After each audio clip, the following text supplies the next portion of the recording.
Hello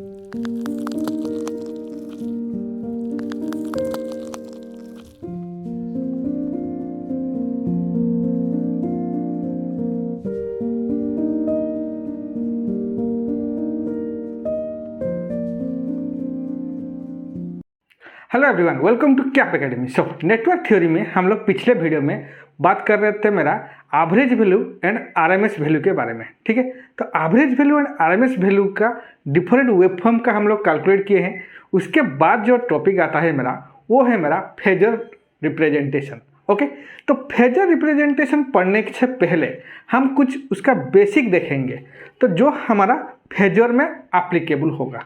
तो पहले चलते हैं उसके बेसिक के तरह। तो बेसिक है मेरा, तो मैं यहाँ पे मान के चल रहा हूँ, अगर आपको फेजर समझना है अच्छे तरह से तो आपको क्या करना पड़ेगा, आपको कॉम्प्लेक्स नंबर जो है, कॉम्प्लेक्स नंबर को अच्छे से डील करना आता होगा।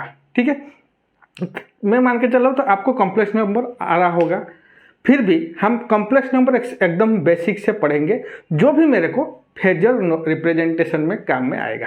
ठीक है, तो एक कॉम्प्लेक्स नंबर को हम बोलेंगे, तो कॉम्प्लेक्स नंबर हम कैसे डिनोट करेंगे, तो कॉम्प्लेक्स नंबर मैं बोलूँगा a complex number is denoted z is equal to x plus J Y. ये हो गया हमारा एक complex number. Okay, complex number. तो यहाँ पे देखिए ये कॉम्प्लेक्स नंबर, तो यहाँ पे j क्या है, तो j को हम बोलेंगे j is equal to root over of -1। Okay, and what is by x, x is the real part and what is y, y is the imaginary part. Okay, तो कॉम्प्लेक्स नंबर में दो part आएगा हमारा, एक है हमारा real part, दूसरा है हमारा इमेजिनरी पार्ट। तो x को हम बोलेंगे रियल पार्ट एंड y को हम बोलेंगे imaginary part of my complex number. Okay, तो यहाँ पे देखिए what is the polar form of the complex number. तो पोलर फॉर्म क्या है मेरा, तो z is equal to r। Okay, z is equal to r at an angle phi, इसको बोलेंगे हम polar form okay of complex number. तो complex number का ये हो गया हमारा पोलर फॉर्म। ओके, तो इस यहाँ पे r क्या है, what is my r is equal to root over of X square plus Y square and what is my phi value क्या है, that is equal to tan inverse Y by X, tan inverse Y by X. तो ये हो गया हमारा polar form.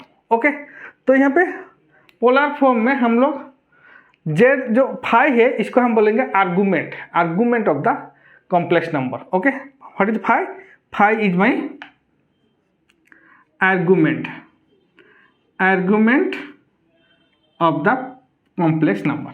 Okay, तो ये हो गया हमारा पोलर फॉर्म। नेक्स्ट आएंगे एक्सपोनेंशियल फॉर्म। तो कॉम्प्लेक्स नंबर का एक्सपोनेंशियल फॉर्म क्या होगा, तो z is equal to r e to the power j phi, इसको हम बोलेंगे exponential form of complex number. Okay, complex number. चलिए, तो कॉम्प्लेक्स नंबर का मेरा 3 पार्ट मेरे को मिल गया। This is my complex number z is equal to x plus J I Y. तो ये हो गया हमारा पोलर फॉर्म और ये हो गया हमारा एक्सपोनेंशियल फॉर्म। अभी कॉम्प्लेक्स नंबर को हम क्या करेंगे, कॉम्प्लेक्स प्लेन में ड्रॉ करेंगे। तो चलिए मैं यहाँ पे कॉम्प्लेक्स प्लेन ले रहा हूँ। तो complex plane, let this is complex plane. Okay, तो इस कॉम्प्लेक्स प्लेन में ये हो जाएगा हमारा x and this is my y coordinate, x coordinate and y coordinate. Okay, तो पहले हम देखेंगे, सपोज करो मैं यहाँ पे एक कॉम्प्लेक्स नंबर ले रहा हूँ। This is my complex number x, y। Okay, तो यहाँ पे x, y। तो यहाँ पे देखिए कॉम्प्लेक्स नंबर ये कहाँ पे, कौन सा क्वाड्रेंट पे है, फर्स्ट क्वाड्रेंट। तो फर्स्ट क्वाड्रेंट मतलब क्या है, तो x का वैल्यू आप बोल सकते हैं x is greater than 0 X is greater than 0 and Y is also greater than 0। अगर एक्स का वैल्यू 0 से ग्रेटर होगा और वाई का वैल्यू 0 से ग्रेटर होगा तो हम बोलेंगे the complex number lie in the first quadrant. Okay, चलिए, तो यहाँ पे अगर मैं बात करूँ तो ये हो जाएगा क्या, this is my Y.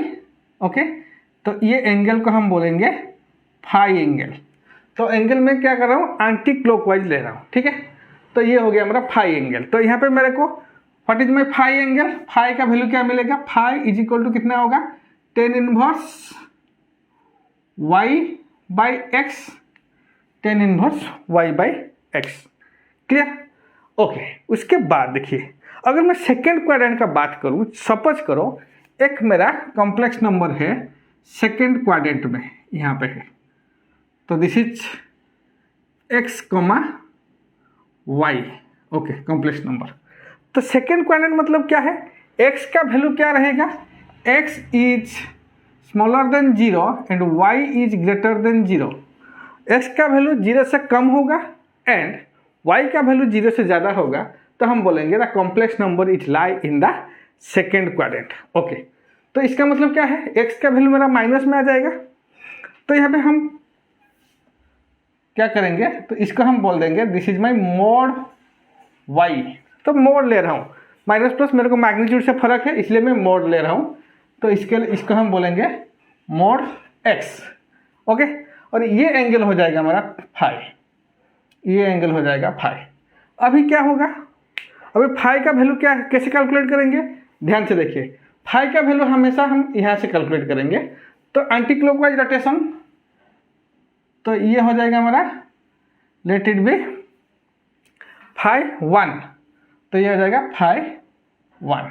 Okay, तो फाई 1, तो what is my phi 1 value, तो फाई 1 वैल्यू हम बोलेंगे phi 1 that is equal to -180, sorry 180, मैं यहाँ से जा रहा हूँ ना, तो यहाँ से जाएंगे तो क्या होगा, प्लस एंगल क्या होगा, प्लस हो जाएगा। तो 180 degree minus 10 inverse mod Y by mod X. Clear? तो ये हो गया हमारा सेकेंड क्वाड्रेंट। तो मान लीजिए मेरा एक कॉम्प्लेक्स नंबर थर्ड क्वाड्रेंट में है, तो थर्ड क्वाड्रेंट मतलब क्या है, तो ये हो जाएगा थर्ड क्वाड्रेंट। चलिए, ये हो गया हमारा थर्ड क्वाड्रेंट। तो थर्ड क्वाड्रेंट सपोज करो X and Y third quadrant में है, तो इसका मतलब क्या है, एक्स का वैल्यू 0 से कम होगा, less than 0, and Y value is also less than 0। X value is also less than 0 and Y value is also less than 0। तो इस एंगल को अगर हम बोलेंगे फाई, ये हो जाएगा हमारा वाई, सपोज करो this is my Y value mod Y. Okay, this is my mod Y. Okay, तो इस एंगल को हम बोलेंगे फाई, और अभी एंगल हम यहाँ से कैलकुलेट करेंगे। अभी क्लॉकवाइज देख रहे थे सेकेंड क्वाड्रेंट में, थर्ड क्वाड्रेंट में हम एंटी क्लॉकवाइज देखेंगे, सॉरी सेकेंड क्वाड्रेंट में हम एंटी क्लॉकवाइज जा रहे थे, थर्ड क्वाड्रेंट में हम क्लॉकवाइज रोटेट करेंगे। तो this is my phi 2 value. Okay, तो फाई 2 का वैल्यू अभी क्या मिलेगा मेरे को, what is my phi 2 value, तो फाई 2 वैल्यू मैं लिख सकता हूँ फाई 2 इज इक्वल टू, अगर मैं क्लॉकवाइज रोटेट करूंगा तो एंगल क्या हो जाएगा मेरा, एंगल हो जाएगा मेरा माइनस में, तो this is -180 degree, -180 degree minus 10 inverse, okay, 10 inverse Y by X, mod Y by mod X, mod Y by mod X. Okay, तो ये आ जाएगा हमारा थर्ड क्वाड्रेंट का एंगल। ओके, तो इसको हम बोलेंगे कितना, दैट इज इक्वल टू, हम बोल सकते हैं इसको माइनस हम यहाँ पे अगर ले लेंगे तो -180 degree plus 10 inverse mod Y by mod X. Okay, mod Y by mod X. चलिए, अभी हो गया ये। अभी देखेंगे फोर्थ क्वाड्रेंट। सपोज करो यहाँ पे मेरा फोर्थ क्वाड्रेंट, तो ये फोर्थ क्वाड्रेंट में मेरा अगर यहाँ पे कॉम्प्लेक्स नंबर लाया होगा x एंड y, अभी x का वैल्यू क्या होगा एंड y का वैल्यू क्या होगा आप बोल सकते हैं।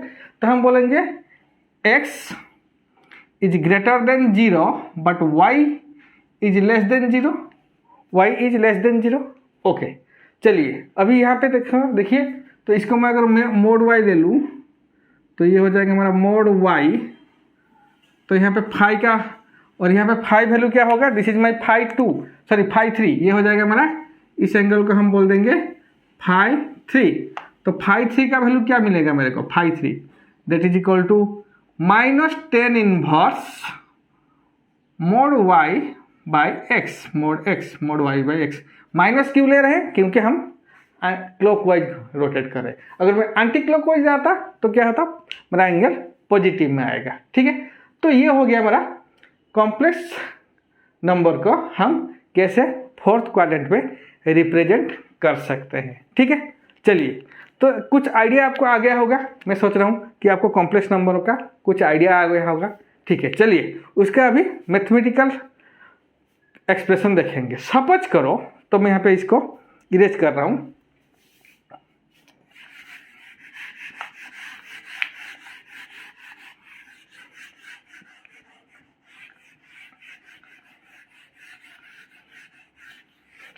चलिए सपोज करो मेरे पास एक कॉम्प्लेक्स नंबर है z1 is equal to x1 plus jy1 and z2 is equal to x2 plus jy2। Okay, तो what is my z1 plus z2। तो z1 प्लस z2 का वैल्यू क्या होगा यहाँ पे, जल्दी से बताइए आप, what is my z1 plus z2 value. तो मैं यहाँ पे बोल सकता हूँ z1 का वैल्यू क्या होगा, z1 plus z2 that is equal to x1 plus x2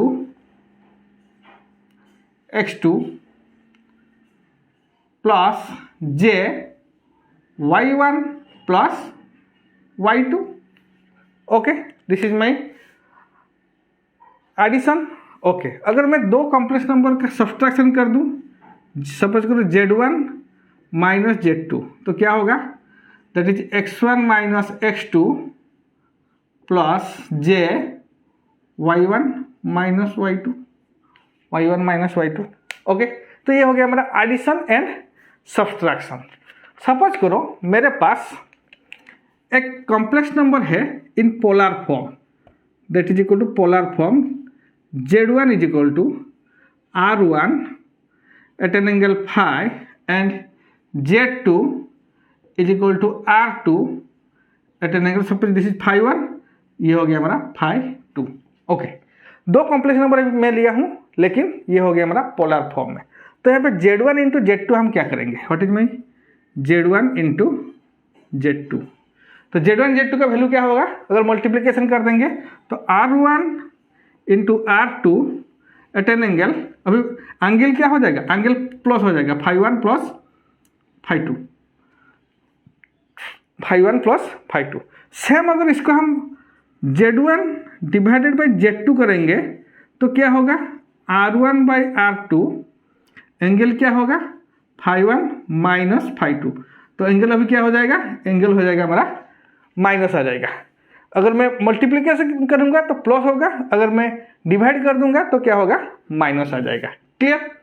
similarly अगर मैं यहाँ पे बोलूंगा what is the reciprocal of z, suppose करो z का वैल्यू मेरा है z is equal to r at an angle phi, then what is my 1 by z।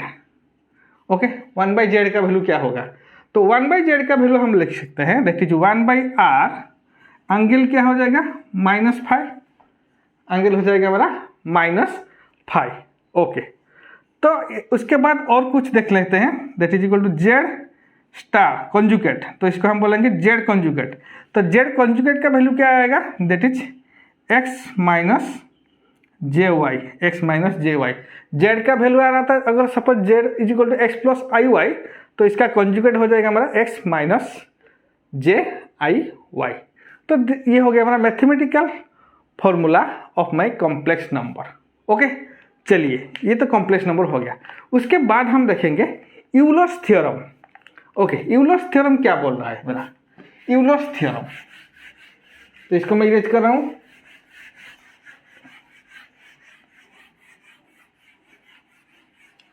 तो ये जो यूलर्स थ्योरम है, ये यूलर्स थ्योरम हम फेजर रिप्रेजेंटेशन में यूज करेंगे। ओके, जो यूलर्स थ्योरम अभी मैं बताने जा रहा हूं, ये यूलर्स थ्योरम क्या होगा, ये यूलर्स थ्योरम हम अप्लाई करेंगे कहाँ पे, फेजर नोटेशन में। ओके, तो what is my Euler's theorem?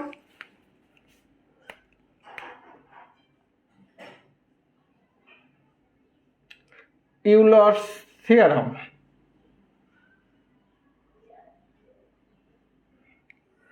तो यूलर्स थ्योरम मेरे को बोल रहा है क्या ना, e to the power j plus minus J theta और J phi, e to the power plus minus J phi is equal to कितना होगा, cos phi plus minus J sine phi plus minus J sine phi. ये हो गया हमारा Euler's theorem, इसको हम बोलेंगे यूलर्स थ्योरम। तो यहाँ पे क्या होगा, what is cos phi and what is sine phi. तो कॉस फाई क्या है एंड साइन फाई क्या है, तो मैं यहाँ पे बोलूँगा द कॉस फाई, आप लिख सकते हैं the cos phi is the real part, okay, real part of e to the power j phi and sine phi is the imaginary part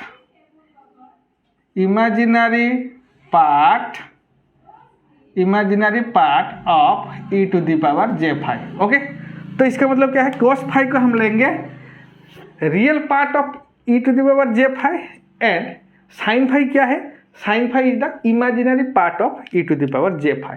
तो मैं यहाँ पे इसको लिख सकता हूँ, suppose that is cos phi क्या है, cos phi is equal to real part of e to the power j phi and what is my sine phi is equal to imaginary of e to the power j phi.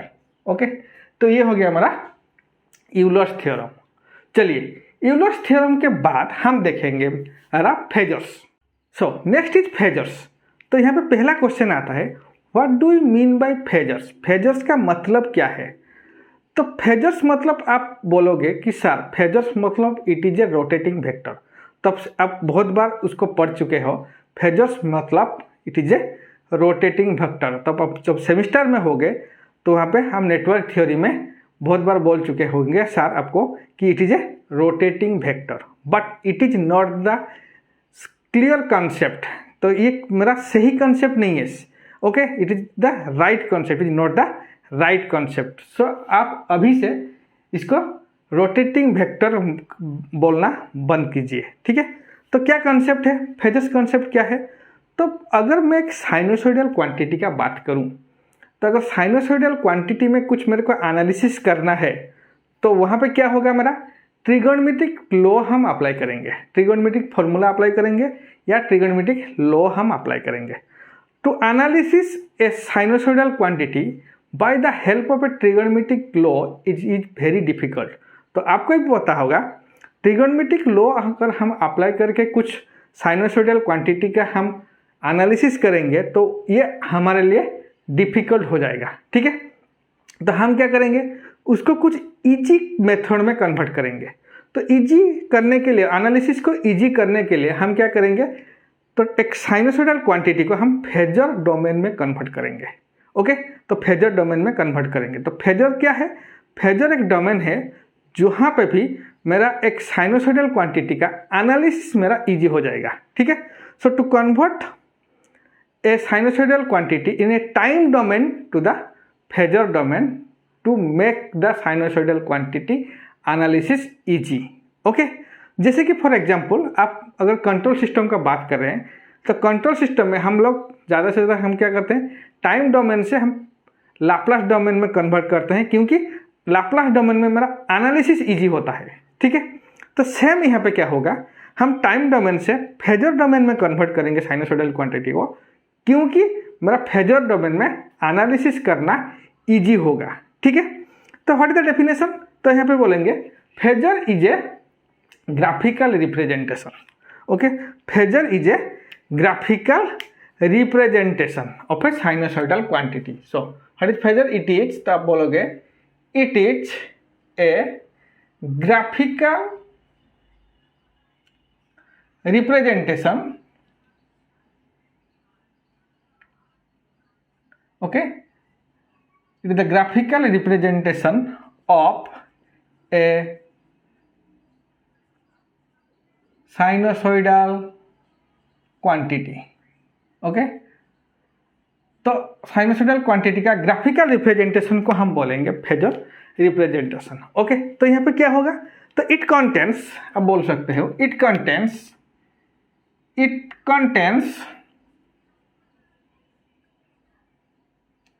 both the magnitude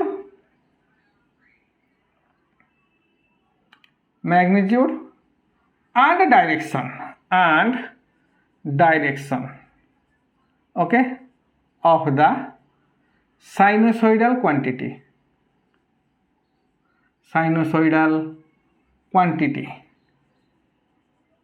okay। This is the definition of my phasor, okay. तो क्या है? तो phasor का हम बोलेंगे it is the graphical representation of my sinusoidal quantity. तो यहाँ पे क्या होगा? It contains both magnitude and direction. ये दोनों वर्ड को आप देखिए, बोथ मैग्नीट्यूड एंड डायरेक्शन। अगर एक क्वांटिटी मेरा बोथ मैग्नीट्यूड एंड डायरेक्शन उसमें रहेगा तो उसको हम क्या बोलेंगे? वेक्टर बोल देंगे। तो इसलिए हम बोलते हैं phasor is nothing but A vector, okay. तो अगर इसको वेक्टर के जैसा हम रिप्रेजेंटेशन कर रहे हैं तो वेक्टर का सारा लॉ यहाँ पे भी एप्लीकेबल होगा, ठीक है। चलिए, तो मैं यहाँ पे एक साइनोसॉइडल क्वांटिटी ले रहा हूँ। Let the v of t is equal to vm cos omega t plus five, cos omega t plus five, okay. तो यहाँ पे देखिए, तो यहाँ पे साइनोसॉइडल क्वांटिटी क्या है? v of t is equal to vm cos omega t plus five. तो cos omega t plus five को मैं क्या लिख सकता हूँ यूलर्स फॉर्मूला में? That is real part of vm e to the power j omega t plus five, j omega t plus five. इस तरह मैं लिख सकता हूँ, क्योंकि cos अगर यहाँ पे साइन होता तो क्या होता है? यहाँ पे इमेजिनरी हो जाता है, imaginary part of vm e to the power j omega t plus five, okay. चलिए, तो अभी हम क्या करेंगे? इसको थोड़ा सा भी चेंज करेंगे। That is equal to v r e of vm e to the power j five into e to the power j omega t। तो इसको हम लिख सकते हैं v of t is equal to real part of, okay, v e to the power j omega t, okay, j omega t, okay. चलिए, अभी मैं expression को थोड़ा सा चेंज किया हूँ। That is equal to v of t, अभी मेरा क्या आ रहा है? That is real part of v e to the power j omega t। तो यहाँ पे v का वैल्यू क्या है? What do you mean by v? तो v का वैल्यू मेरा क्या मिलेगा? That is equal to v is equal to, मैं बोलूँगा v is equal to vm e to the power j five, और इसको हम बोलेंगे vm at an angle five, तो ये क्या है? ये है मेरा phasor representation. This is the phasor representation, this is the phasor representation, okay, representation of the sinusoidal quantity,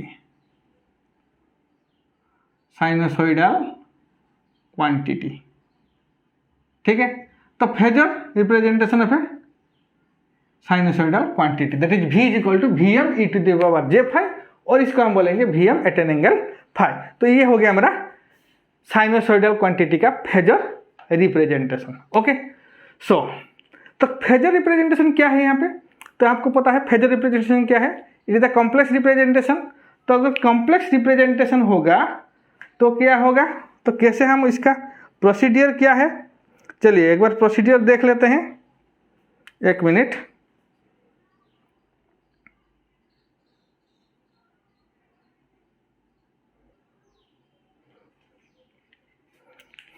okay चलिए, तो क्या है, तो पहले हम देखेंगे अगर किसी भी साइनोसॉइडल क्वांटिटी का मेरे को फेजर रिप्रेजेंटेशन करना है तो क्या होगा।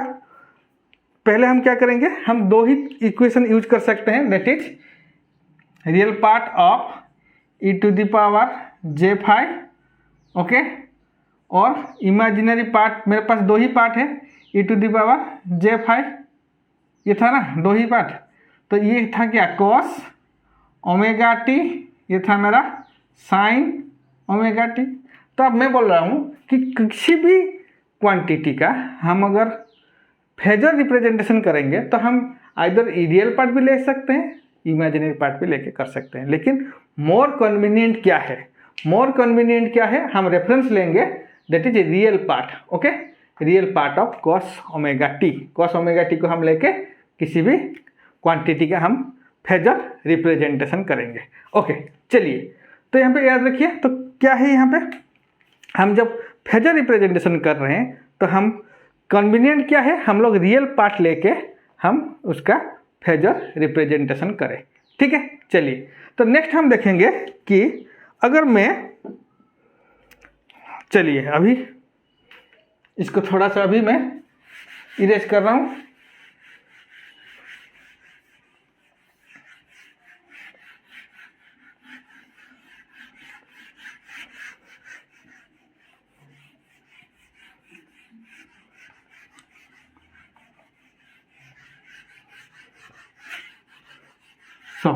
मेरा इक्वेशन क्या था, मेरा इक्वेशन था v of t is equal to r e real part of v E to the power j omega T, okay. तो यहाँ पे v का वैल्यू क्या था, v is equal to we m e to the power j5, और इसको हम बोलेंगे v M at an angle phi. ये है हमारा फेजर रिप्रेजेंटेशन। अभी हम क्या करेंगे, यहाँ पे जो real part of v E to the power j omega t है, इसको अभी हम क्या करेंगे, प्लॉट करेंगे कॉम्प्लेक्स प्लेन में, ठीक है। तो अगर इसको मैं कॉम्प्लेक्स प्लेन में प्लॉट करके देखूंगा तो क्या आएगा मेरा, चलिए इसको मैं अभी कॉम्प्लेक्स प्लेन में प्लॉट करूंगा। तो अगर मैं इसको कॉम्प्लेक्स प्लेन में प्लॉट करूं तो मेरा कुछ वैल्यू इस तरह आ जाएगा,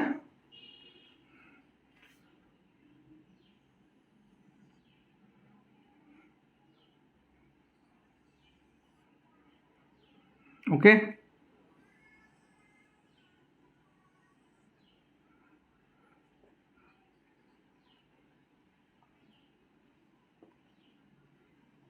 तो मेरा सिग्नल क्या है, मेरा सिग्नल है v of t, v of t का वैल्यू क्या था, cos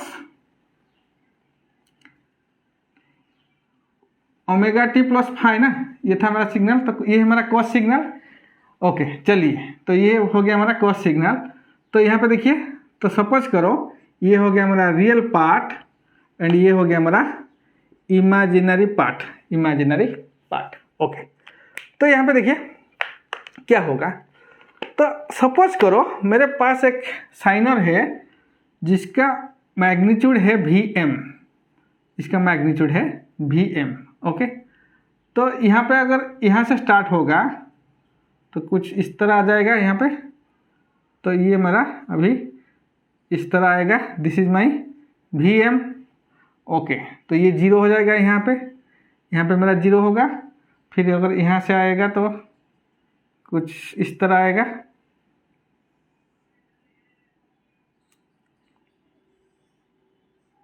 चलिए ध्यान से देखिए। अगर मेरे पास एक कोसाइन वेव है तो अभी हम क्या करेंगे, सपोज करो मेरे पास एक क्वांटिटी है, दिस इज Vm, ओके, इसका मैग्नीट्यूड है Vm, और ये क्या होगा, ये मेरा रोटेट करेगा in anti clockwise direction with a angular velocity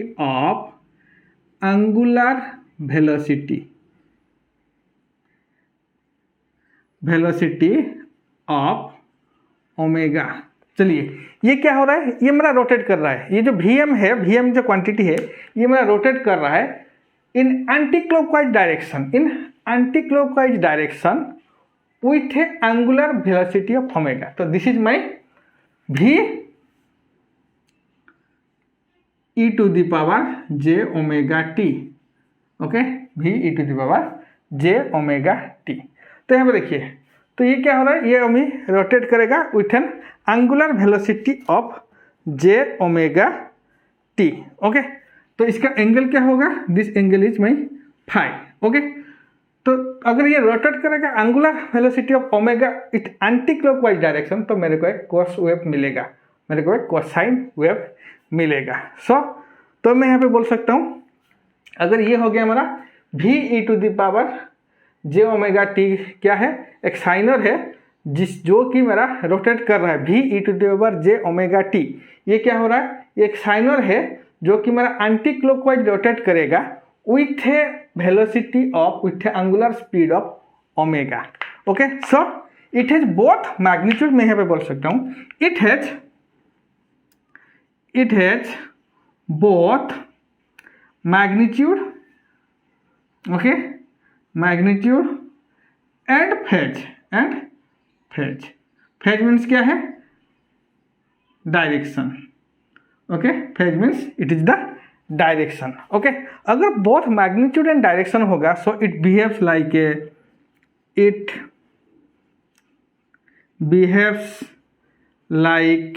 A vector. Okay, तो मैग्नीट्यूड क्या है, यहाँ पे मैग्नीट्यूड है हमारा वी एम। देखिए इसका मैग्नीट्यूड क्या है, इसका मैग्नीट्यूड है मेरा V M. Okay, and phase क्या है, phi angle. Okay, so this is the vector. सो मैं इसको फेजर को क्या बोलूँगा, it is the vector representation of a sinusoidal quantity. Okay, तो इसका मतलब क्या है, अगर वेक्टर रिप्रेजेंटेशन है तो मैं यहाँ पे सारा का सारा जो वेक्टर का जो लो है, सपोज करो पैरेललोग्राम लो हो गया, जो भी मेरा वेक्टर का लो है सारा का सारा मेरा फेजर में एप्लीकेबल होगा, क्योंकि फेजर एक वेक्टर के जैसा बिहेव कर रहा है, क्योंकि it contains both magnitude and my direction. Okay, तो यहाँ पे देखिए then what is the difference between phasor and vector. तो यहाँ पे एक चीज़ याद रखिए, अगर मैं वेक्टर का बात करूँ ना, वेक्टर में क्या होगा, सपोज करो यहाँ पे देखिए ये दोनों मेरा वेक्टर है, सपोज करो मैं इसको एक वेक्टर को एक प्लेन में दिखा रहा हूँ, तो यहाँ पे देखिए, तो सपोज करो मैं मान के चल रहा हूँ, तो इस प्लेन में ये एक वेक्टर है, ये एक वेक्टर है, तो इसका मैग्नीट्यूड भी है और डायरेक्शन है। ओके, तो यहाँ पे क्या होगा, वेक्टर अगर होगा तो इसके बीच में जो एंगल होगा वो मेरा रिफ्लेक्ट करेगा। ओके, इसके बीच में जो एंगल होगा वो रिफ्लेक्ट करेगा, लेकिन अगर फेजर का बात करूँ तो जो एंगल है तो और इसका जो स्पीड है ओमेगा, ये मेरा रिफ्लेक्ट नहीं करेगा। सो this is the difference between phasor and vector.